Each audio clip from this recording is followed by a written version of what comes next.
So before we get started, I just want to preface that what I have right now is a cold, not coronavirus. I happen to walk outside for way too long wearing basketball shorts, and if you look at the weather, if you look outside lately, you know that's not a very good idea.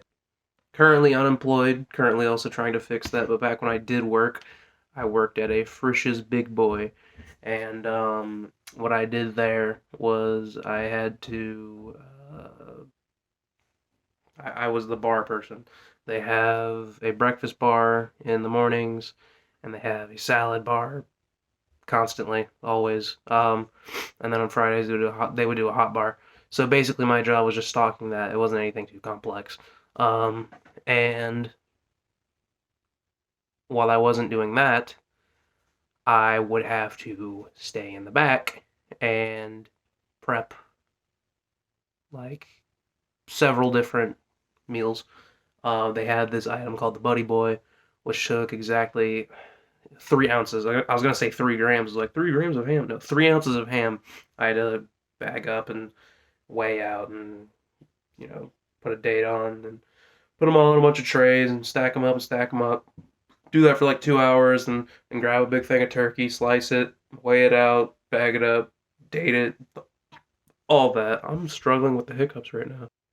As far as the job was concerned, I think it taught me a lot about how I uh, sort of function in the workplace because I basically had two jobs here, two basically half jobs, but regardless, they tended to get in each other's way a lot.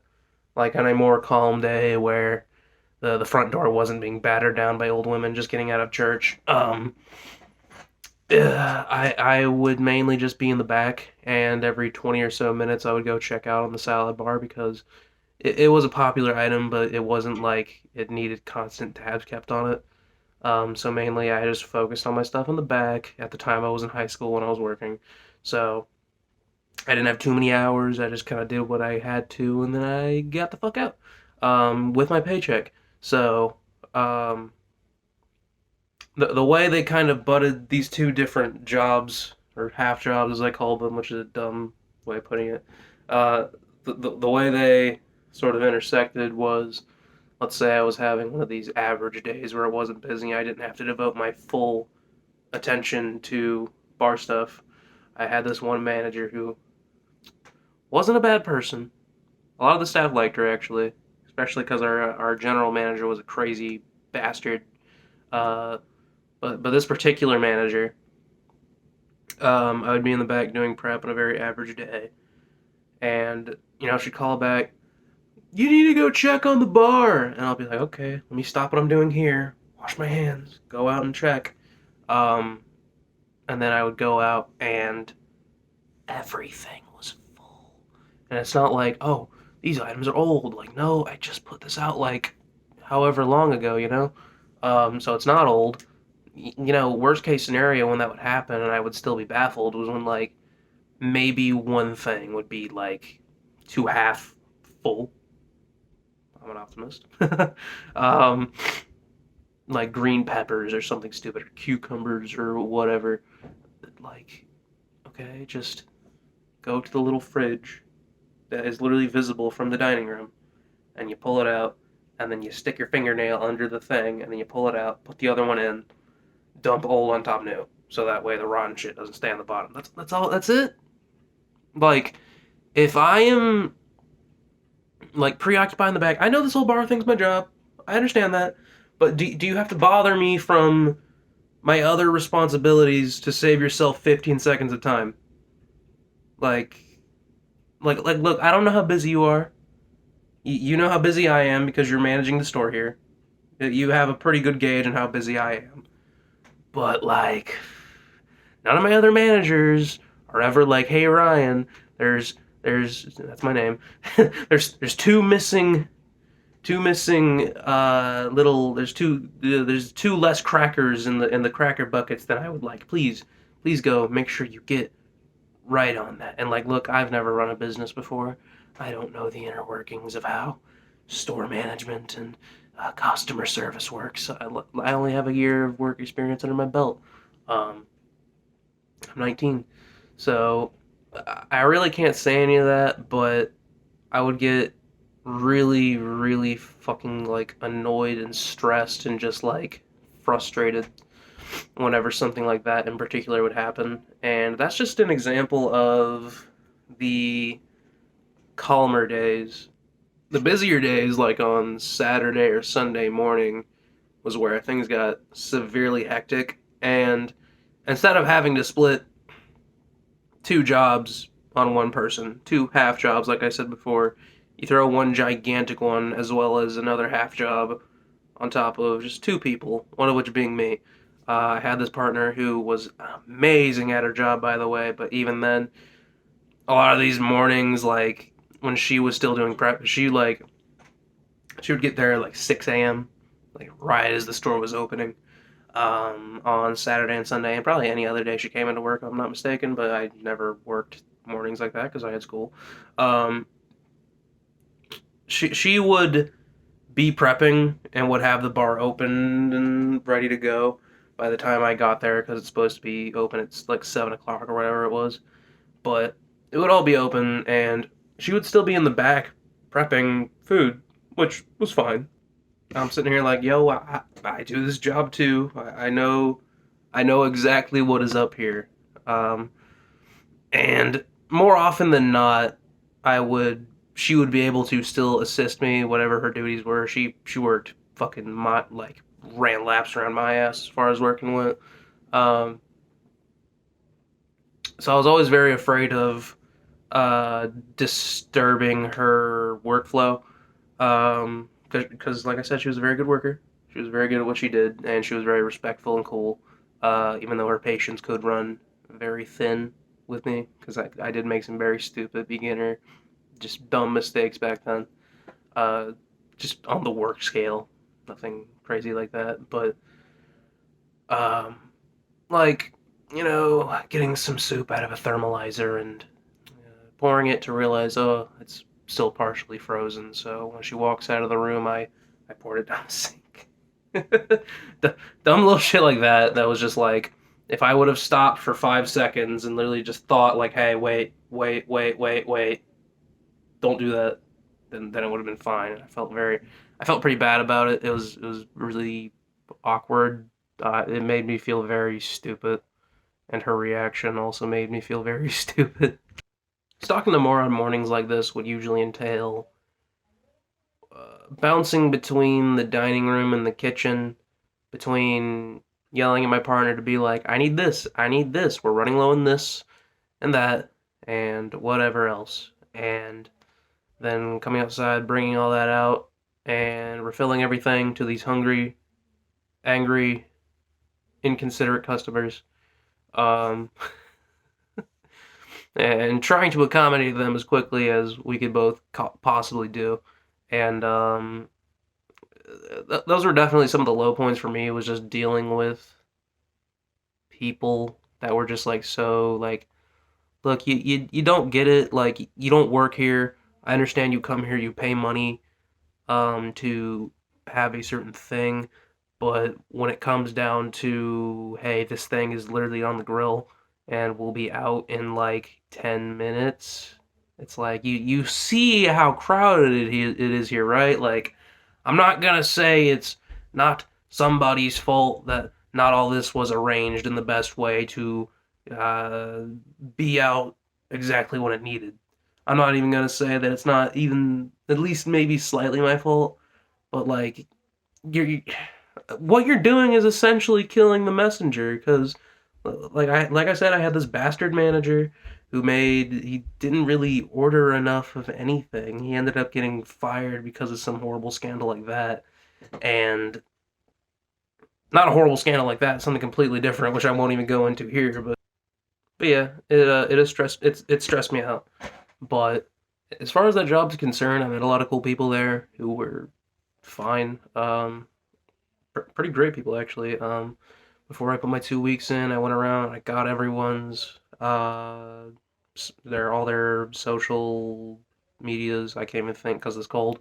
All all their social medias, all their what phone numbers I can get, and this, that, and the other. And yeah, I'd say I left there on a pretty decent note. I made a lot of money. I got some work experience under my belt and, save some blatant stress that will literally come with any restaurant job that you apply to. I'd say that as far as working in a place like that went, it was fine. Yeah, I don't regret being there. When it comes to friends that I talk to in my average day or week, I don't have that many. Um, I was one of those kids in school who I wasn't popular, and and I wasn't exactly a nerd, even though I'm a nerd. But I wasn't a nerd. Um, like I was in that weird middle ground, like the very just like middle class of school, I guess, where some people who were more well known of and popular were cool with me, they liked me, and but I was fine with some of the lames, and I made peace with all them, and I just kind of made it work between everyone, even though I wasn't always the most liked person in school. Um, but I had a wide social group. Oh, they're about to have one less person in theirs though. And I knew this leading all the way out through school. Um, the amount of friends that you will keep after you graduate and you all go your separate ways is abysmal.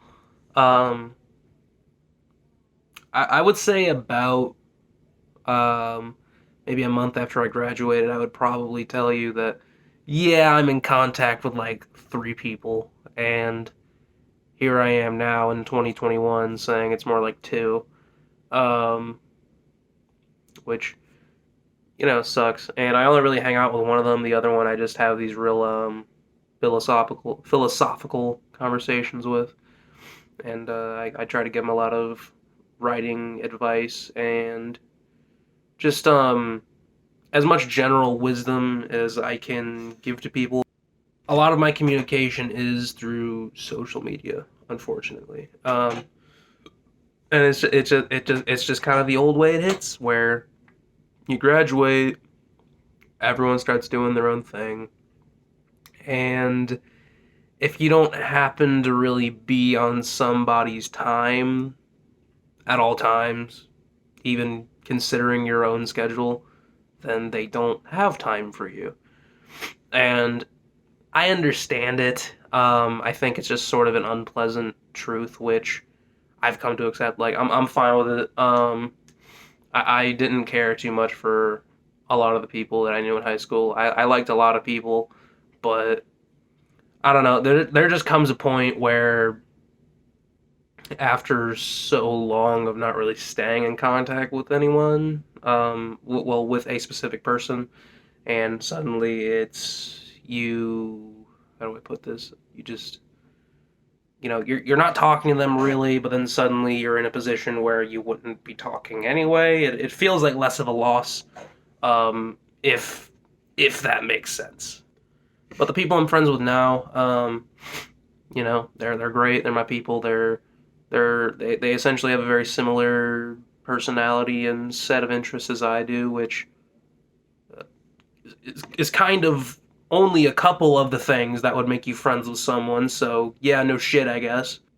I do often fear that the high school rule of eventual excommunication between everyone will come true with these people, and I know that if it happened, it would be fine, but it doesn't stop me from getting this general sense of anxiety when I'm getting these very dry text messages like, yeah, and LOL, and laughing, crying emoji, or whatever. Um, I don't like that. I kind of feel like my time is being wasted with that. And whenever I get that, I just feel I feel the need to just be like, look, I don't actually say this. I more just try to find an awkward way to end the conversation in some way. Um, and this specific thing is sort of why the friends I count that I still have from high school went from three to two, because I had a friend who just consistently kept doing this, and I was just like, okay, I'm gonna slowly back out of this. I'm good. But one of my current friends that I still have, It kind of seemed like he was doing this sort of thing for a minute, which sucked. And then it was weird because we were communicating through Snapchat mainly, which is the most casual way to speak to someone. And then he's like, I'm deleting all my socials. And then I could exclusively contact him via text. He gave me his number, so it was cool. But for some reason, like every time I texted him, it was more of the sort of dry messages. Like he's hearing me out, but he's not really adding much to the conversation.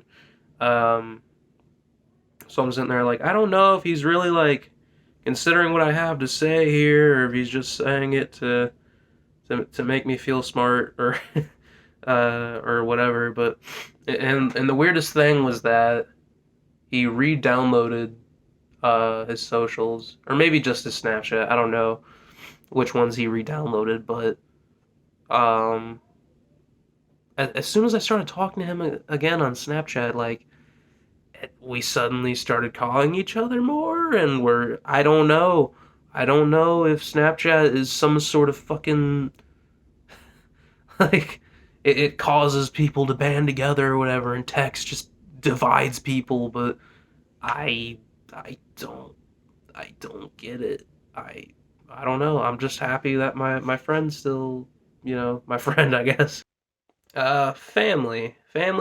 Family. I love my family, but at the same time, I sort of try to keep my distance away from most of them. And I guess this kind of really incited when my parents got a divorce, which I won't go on a whole spiel about.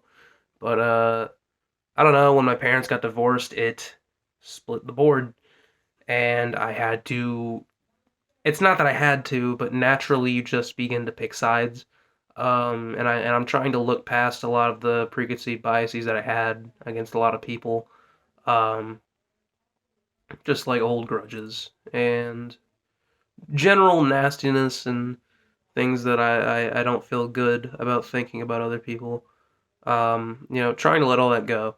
But I guess it's just something that you don't just stop feeling a certain way. You have to work it out, which is what I'm constantly doing, not strictly in regards to other people, but mainly um, trying to figure out how to improve myself and become a stronger force to be reckoned with, I guess.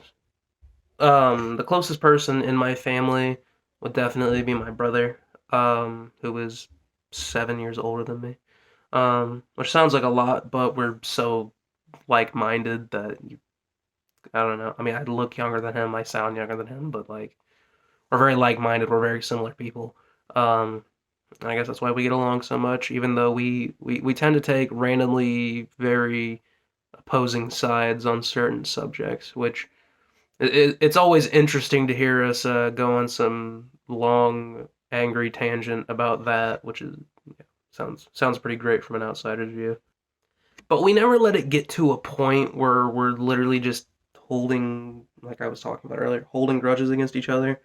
Um, which I guess I'm a hypocrite for the whole grudge holding bit, but even if I hold grudges, I still maintain a modicum of peace. Always, I don't start shit. I don't enjoy starting shit. Uh, I guess I just don't like particularly when a lot of people have something to say to me and they're just all bombarding me at once, and I'm just like, look, y'all are going. This is literally 10 to 1. Like, this isn't fair. You can't put a single dude, like, in a jury. You can't put a single dude and just have 10 other voices screaming down on him. Like, I don't, look, I don't even know how the courts and shit work, but, like, look, there has to be a modicum of, like, you talk, now you talk, now you talk. And, like, and not even just that, like, I feel I guess two heads greater than one. And when I disagree with an overwhelming majority of people on a lot of trivial things, um, it usually tends to be needlessly explosive. I guess that's just the way that a lot of my family is. Um, if I just kind of word something the wrong way, or I I have a tendency of coming off in a different way than I intend to. Like uh, being fake angry is something I tend to do a lot. Where I'm trying to be a goof by acting like I'm all angry and just exaggerating that completely, but then apparently I do it so convincingly that a lot of people tell me that I'm a dick, but I'm really just being crazy and trying to make people laugh. This got way more rambly than I intended to. Personal interests, a great many things. As far as my career would go, I don't particularly plan on doing it in college or anything, but I am writing a book right now, and I plan on becoming an author. And I don't expect anything crazy or anything like that, but I have optimism that I'm not. I'm. It's what they taught you in science class, like, but kinetic energy's down here, like nothing's really moving. But while that is the case, the potential energy is right up here. So I believe in that, and I do want to write um, a lot. In fact, uh, I just enjoy the arts. Like I don't have a particular thing that I would want to do above all else, other than writing. Um, but like I would really be cool with breaking into anything. Like of course, writing, directing, which kind of is writing in its own way. I would act. I would do that. I would do comedy. I would want to work on a video game. I would direct a video game. I play hella video games, and I genuinely think, and maybe I'm just a pretentious asshole, but I genuinely think that if you gave me a team of really talented artists and programmers and general people who are useful, I think I could sort of show them a general vision to get across and try to guide the project in a certain way. Confidence in my craft is something that I have struggled with, but I think it's something that I do ultimately have. Um, Even as I don't show it to many people, it's sort of a force of I'm building this up, I'm building this up. So when I finally reveal it, it can be like as grandiose and cool as possible. So I'm not really I don't when I speak about this book I'm writing to people. I don't I intentionally don't spoil anything. I don't overshare. But if they want to read it, I send them what I have so far. And one friend of mine is currently doing that, and it's thanks, man. I'm a music lover as well. I write quite a bit of music. That I really well. Let me rephrase that. I used to write quite a bit of music. I never really showed it to many people except for a select few. More on the grounds that I'm afraid that it would just be horrible by whatever rule or definition would define that as. Uh, yeah, I guess I am really afraid of certain things of mine being judged, um, even though ultimately that is what you need to improve. So a lot of my things I'm sort of hesitant on letting too many people see, but when I have confidence in something, or I'll admit to this, I don't think someone will be too harsh as far as criticism goes. Then I'll share what I have, and I'll cringe the whole time until they say something back. This damn thing won't pause. A lot of my most stressful moments in life um, happened. I mean, probably. Sorry for the rambling. I would say since the age of 12 until recently, the most stressful, like brain rattling, like type of fucking moments. Big moment in my life was when my parents first got divorced. That was a big one, though I don't think I have a lot to comment on it because my memory as far as a few years ago, let alone what I fucking had for breakfast yesterday, is very foggy. I don't know why that is. But when my parents did get divorced, I lived with my dad in my hometown for about a year and a half, and got to continue being with my friends and my social group that I had down there.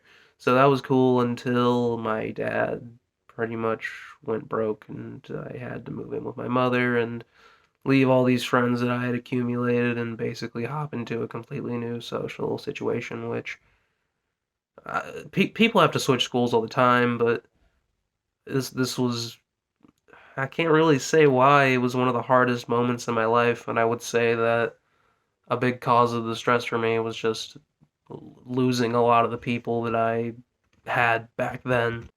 Granted, I only moved about 30 minutes away, but it was just the principle that there were a lot of things they were going to get to do and experience, and I was always there with them to do that shit since I was like 7 years old up until the age of 14, where suddenly I can't be alongside these people and crack jokes with them and just be a wild little teen child.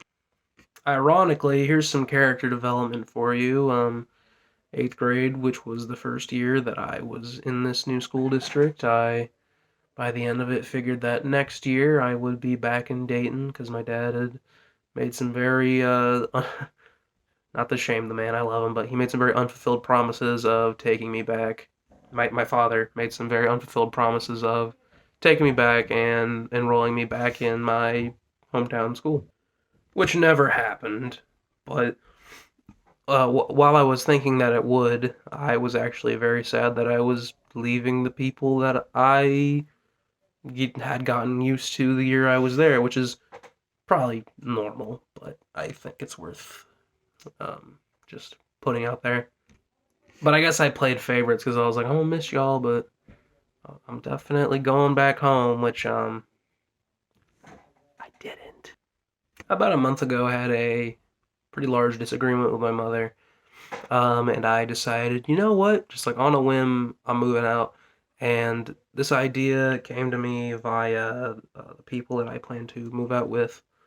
And they were like, "Look, man, like you gotta get a job, but like we're not gonna make you pay bills or anything." And then I was like, "Wait a minute, I don't even pay bills at home, really. But I do need to get a job there too." Uh, it and by the end of it, I did end up coming back home, um, because people kept telling me, "Ryan, you should go back home."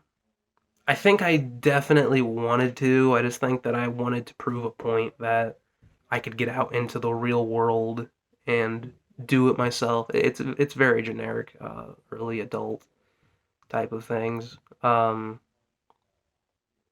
I doing it out of spite? No, I don't think so. I think I was doing it. I think I was trying to prove something to myself. Um, that if I wasn't in a position where I was coddled and I was I had it particularly easy, and I was just like out and about, and trying to make things happen for myself, and I was the only person that could make these things happen. That would be how my life gets started, and that's how I create an example for myself in the future.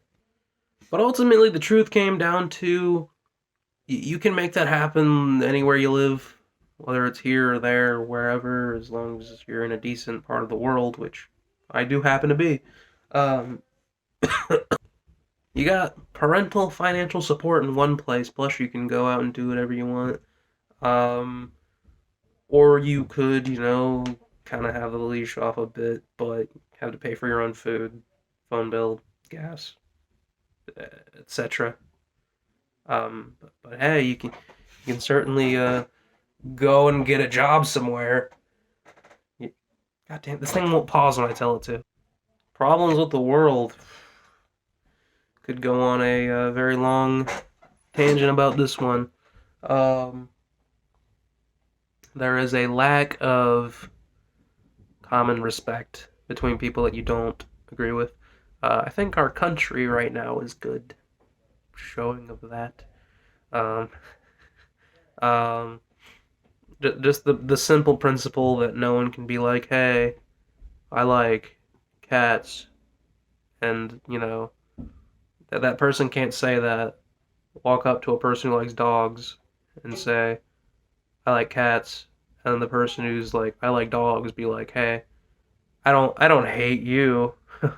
Like people don't People don't acknowledge that everyone has had their own background, their way of their own set of experiences that have affected what they believe, and everyone has their own reasons, and everyone has been subjected to different information. And the thing with this information is, I another issue I see with the world is that I tend to see that it is manipulated. Um, and I'm not even saying it's one particular political side that does this. I think both of them do it. So I don't really believe anything that comes to me. So because of that, I've never really voted because truly I don't think that I have enough proper information to make an educated choice. Which is why I hate when people are like, it doesn't even matter if you know much about the candidates. You should vote because you're an American and your voice needs to be heard. And I was just like, so you want someone who is ignorant and uneducated to vote just to vote, like without being like knowing what they're even voting for or having the slightest idea. There's a massive problem with people being too presumptuous, and this ties back to the manipulation of information, as people are far too willing to believe it just because the piece of information agrees with them. I don't like this person. Well, fun fact: this person kicked a dog one time, and it doesn't matter if you think they did or you think they didn't. It just matters that, hey, I don't like that person. They kicked a dog. That makes sense. Obviously, it's true. What a piece of shit. It's taking all the words from an echo chamber and just taking that in your head. It it really leads into mob thinking, and I think it's honestly the worst thing that we can do as people. It's less using facts to propel your argument, and it's more using the facts that you can take snippets of and just the particular ones that you agree with, throwing them out there for everyone else to agree with. And they're going to do it because echo chambers, people love to feel correct. People love to have their own personal reality. They hate to have their little bubbles popped open. I hate to have my little bubble popped open. I admit it. I got a little bubble and it gets popped open quite a bit, but I adapt and I look for the information that is true, even if it is not the politically correct or you know the the mainstream way of thinking. I've seen myself fall into mainstream ways of thinking, but once I hear, you know, someone present their idea and why they think that isn't really the correct way of thinking, I'll tend to lean into them and listen. And then, hey, another person can come along and do the same thing on the opposite side, and I'll listen to them. I'll take little bits and pieces of what they have to say and their ideologies and try to make sense of that. And I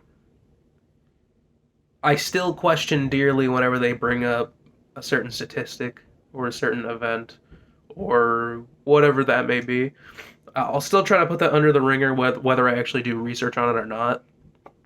No, my fucking I should not have recorded this right now. I often doubt what they're saying is true, but regardless, I still try to listen. And I'll take what information I can glean from that. I would say I'm a you can convince me to a different way of thinking very easily. I guess I'm too open-minded. I consider every way of thinking, I guess. This is very disjointed. I'm sorry. This could be higher quality, but unfortunately everything sucks. I think at times I just generally have a hard time considering something to be true when there's always something else that could be equally as true. Um, so I'm always thinking of different um, things that could be the actual truth, even though I know I'll never actually label it as the actual truth. and I consider that to be a pretty annoying part of my character. But when it comes to things that I'm knowledgeable on, like, is this thing written poorly? Um, you know, is this thing good? Very trivial matters like that. I tend to just take up my own stance and sort of push for my voice to be heard.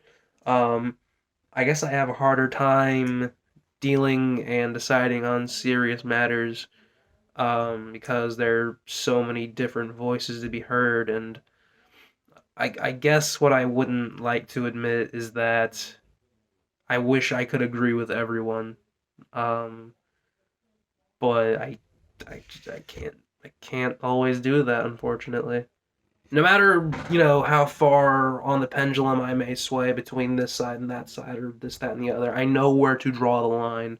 I know what's wrong, as far as, just blatant things that we shouldn't be doing to each other for any reason, you know?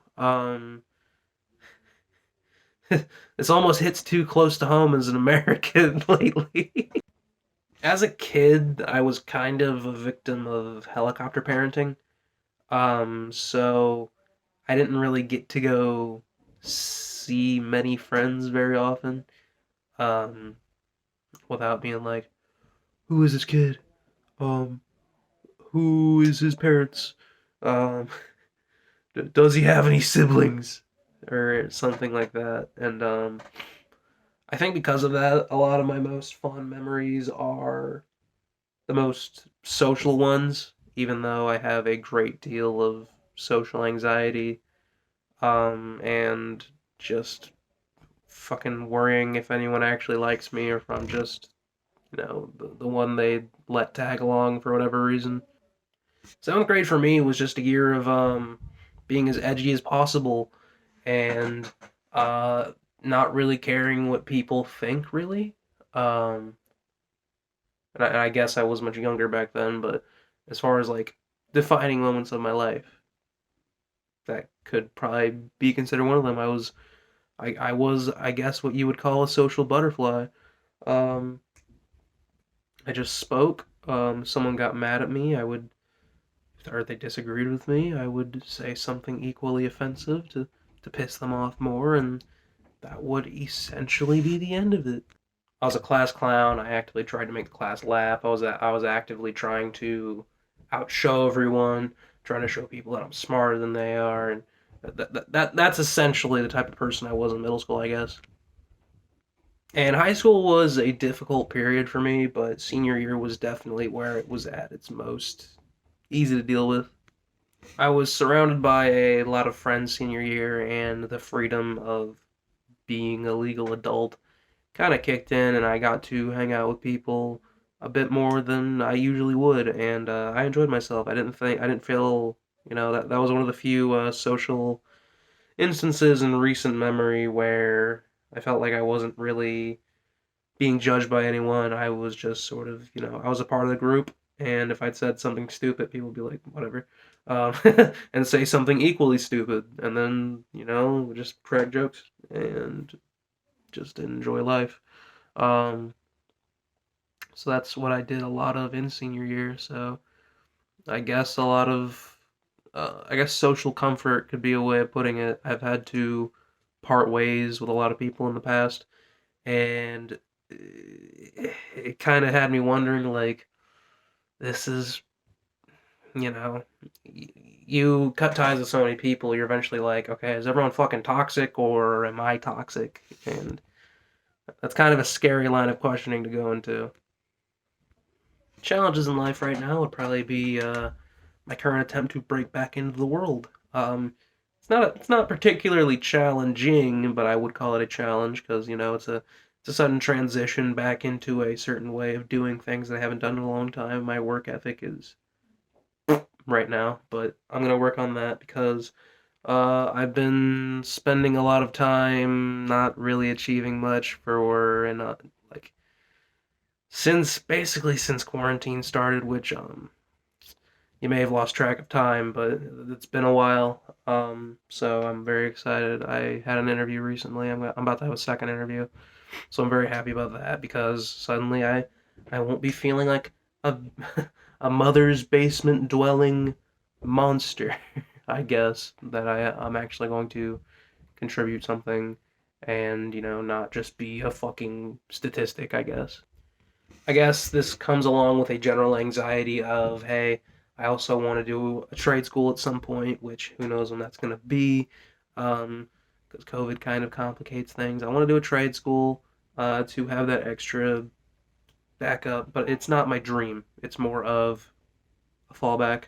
I've talked about what I've wanted to do in the future. I want to escalate this career in writing and see where that'll take me because it like I won't expect much, but I literally don't ever have to stop trying to put my name out there and make something that some people will enjoy. Less than, I guess what's more important to me than having a big name and making a lot of money from what I do. I guess I really just want to hear someone critique what I've done and come out with flying colors, I guess. I think back to people like Anthony Fantano, who was a music reviewer on the internet, and after like maybe 10 or 11 years of reviewing thousands of albums on YouTube, he's only ever given 5 of them a perfect 10 out of 10 score, which is that's very weirdly inspiring for some reason. Like, I'm not necessarily talking about making an album here, but you kind of see where I'm coming at here. Like, I want to make something that is worthy of something of esteem, I guess. I don't really know how to word myself here. My ultimate goal in life is a version of myself that is essentially as successful as I would like myself to be, obviously, but also just having a layer of confidence as to not give a shit what anyone else thinks, which is kind of an important thing to have. This was a rough one to record. If I am putting this on the internet, but as far as the people that I am DMing this to, if this happens to not quite be enough for a typing something, the more I speak, the more I think I'm a TE dom, um, or an FE dom. I don't know, but if you need more, if you need more to chew through here, just tell me. And if you're just a random commenter who happened to find this, also tell me, because I could use anything, just results, feedback, or just whatever additional information you need. I'm repeating myself now, so yeah. But yes, I thank you for watching. I appreciate the effort of watching a 40-minute video, and I know the hour was the sweet spot here, but I couldn't really think of more things to jabber on about. So, um, next time, I hope you get back to me. Thank you very much.